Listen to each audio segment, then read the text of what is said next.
There are movies that scare you, and then there are those that follow you home. Insidious is not only one of the most profitable horror sagas of recent times. It's an open door to a world where the rules don't apply. A world of pain, trapped souls, and entities that devour your essence. Many criticize it. They say it's commercial horror. But if you look beyond the easy scare, you'll find something darker, something deeper. Today on Deep Terror, we will explore every spirit, every demon, every monster that inhabits this universe. You will learn their story, their abilities, and why some of them might be closer to you than you imagine. Turn off the light, take a deep breath, and prepare for a journey of no return. This is Insidious, the Monsters Explained. Chapter 1. What is the afterlife? To understand these entities, first we must descend to a place where time doesn't exist, a crack between heaven, earth, and hell, a dark reflection of our reality, a parallel dimension simply known as the afterlife. Here the fog covers everything. The houses look the same, but their walls moan. The mirrors return looks that aren't yours. And in every corner, voices whisper that never lived. According to medium Elise Rainier, the afterlife was not made for the living, and whoever enters never returns the same. There live three types of entities: spirits, souls trapped in an eternal cycle of suffering. They relive their death over and over, not knowing they are already dead. Hybrid demons, humans consumed by hatred, twisted by darkness, turned into monsters that enjoy fear. Pure demons, ancient beings older than time. They were not human and never will be.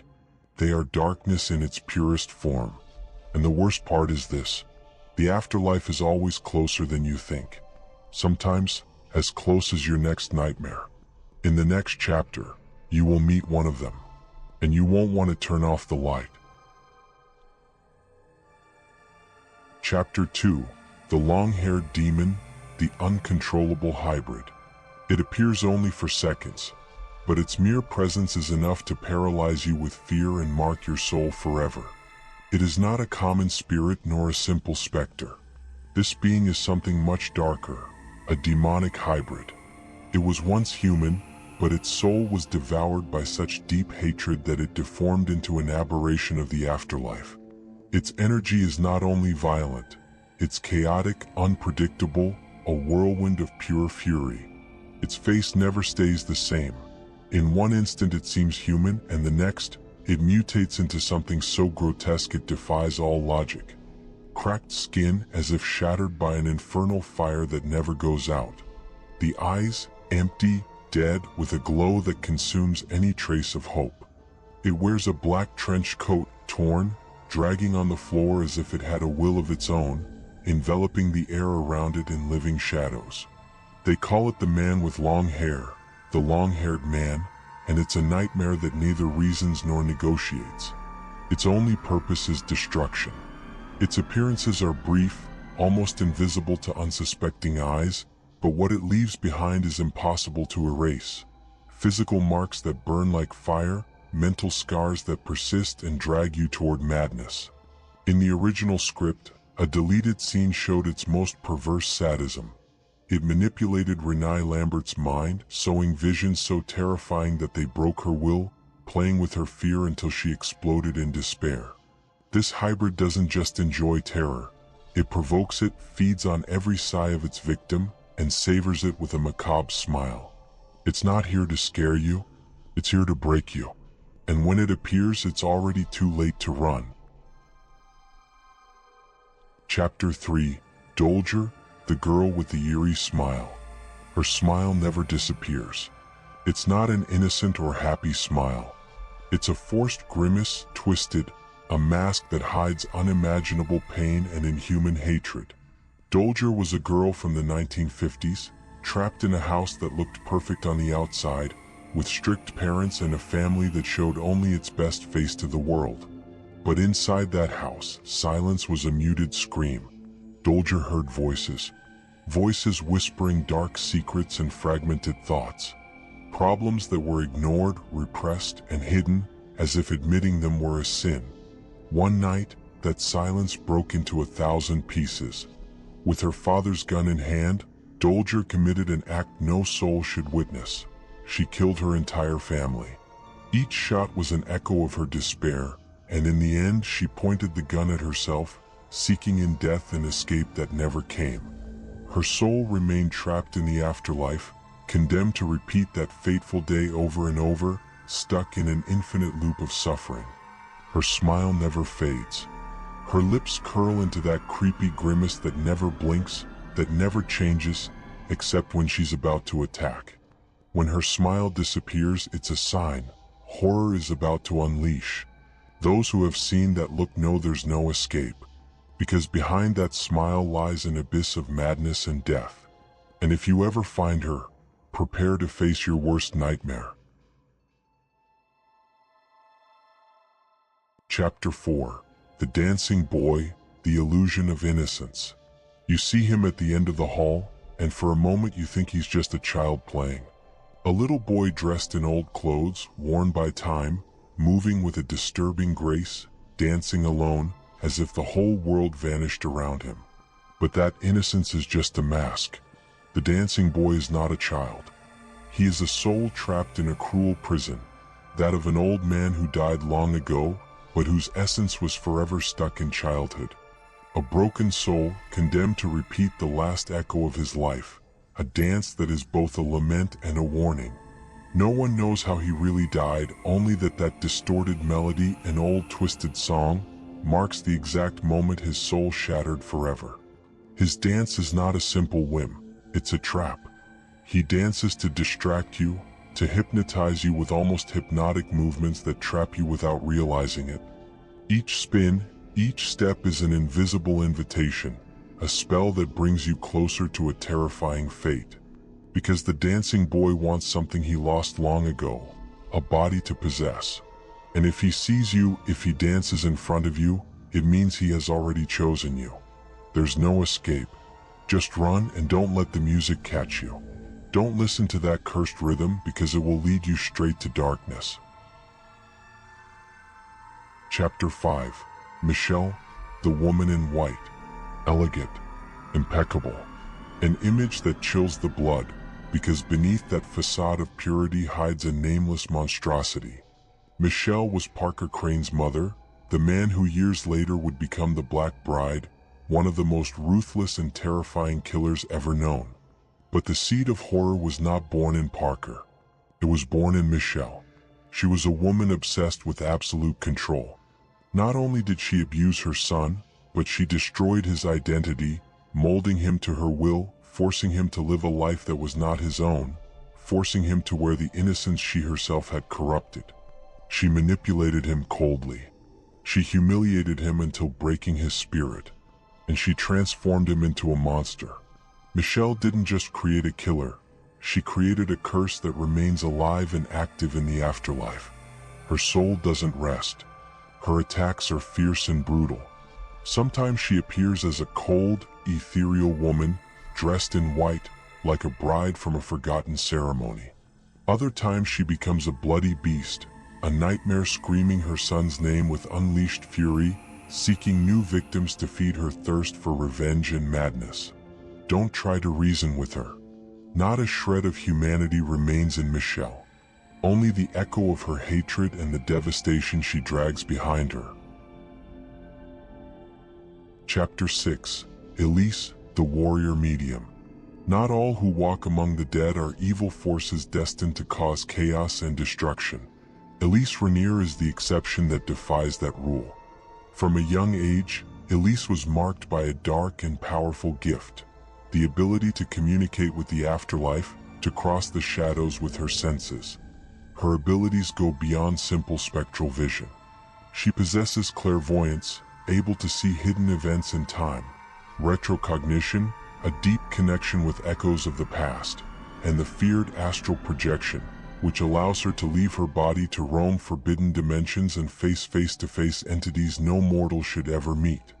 During her life, she faced demons, vengeful spirits, and horrors so ancient their very existence defies human understanding.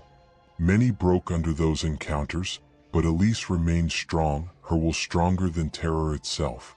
And when death claimed her, there was no rest for her spirit. Elise continues protecting the Lamberts, being their invisible guardian, guiding lost souls trapped between worlds, and fighting darkness with a force not even death could extinguish. Her presence is a beacon in the eternal night, a warrior who wields light against shadow, and she is one of the few souls demons truly fear, because they know she won't give up, she will fight until her last breath, even if that breath no longer belongs to this world. Chapter 7. Parker Crane, the Black Bride. A killer in life, a curse that transcends death. Parker Crane was not always the monster we know. He was a child shattered by abuse and manipulation. His mother, Michelle, obsessed with absolute control, took away his identity, forcing him to live under a cruel mask, that of Marilyn, a girl who only existed in Michelle's broken mind. This imposition was an invisible prison that slowly consumed him. She humiliated him, manipulated him, destroyed every fragment of his soul until the line between truth and lie completely blurred. The mask became his only reality, and beneath it, Parker unleashed unprecedented terror. More than 15 women lost their lives at the hands of this fragmented being, trapped in a macabre game of death and madness. In the afterlife, his soul found no peace. He transformed into the Black Bride, a spectral figure that seems fragile and trembling, dressed in a wedding gown stained by time and blood. But that fragility is just an illusion. When he attacks, he becomes a whirlwind of murderous fury, unstoppable and ruthless. His power is so strong that he managed to possess Josh Lambert's body, putting the life of his entire family at risk and nearly destroying them all. The Black Bride is not a simple entity. He is a whirlwind of hatred, revenge, and madness that walks among us, leaving a trail of death and despair. Don't trust his delicate appearance. Wherever he steps, only darkness and horror remain. If you ever see him, you know it's already too late to escape. Chapter 8. The Whistling Demon, the demon that can't breathe. A rotten creature, a being born from the darkest abyss of the afterlife. Its body looks like black tar, sticky and dense, as if its flesh were solid shadow mixed with decaying residues that drip slowly. It wears an old breathing mask, rusty and corroded by time, an artifact that seems taken from a forgotten world.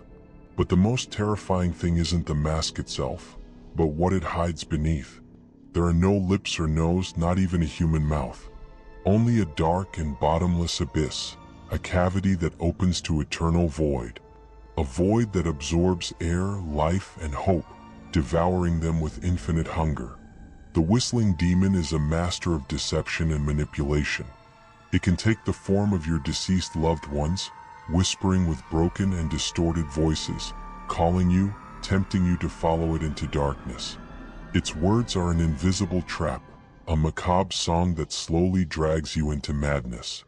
Its presence is always accompanied by a cold and penetrating whistle, a strange and distant sound that seems to come from another world, a ghostly echo that settles in your mind and won't leave you alone. Those who have heard that whistle have lost their sanity slowly, trapped in a maze of hallucinations where reality and nightmare mix with no escape. This demon doesn't just stalk the lost, it controls vast territories inside the afterlife. It is a dark lord that feeds with cruel patience, devouring living souls like a gourmet savoring an exquisite dish, squeezing every sigh, every fragment of fear and despair. If the Whistling Demon catches you, there is no escape. Only absolute silence remains. A silence so deep it feels like death itself before the last breath. Chapter 9. Keyface, the Key Demon. Portrayed by the imposing Javier Botet, Keyface is a creature that seems born from an ancestral nightmare. A living skeleton walking in the shadows, wrapped in twisting shadows around it like tentacles.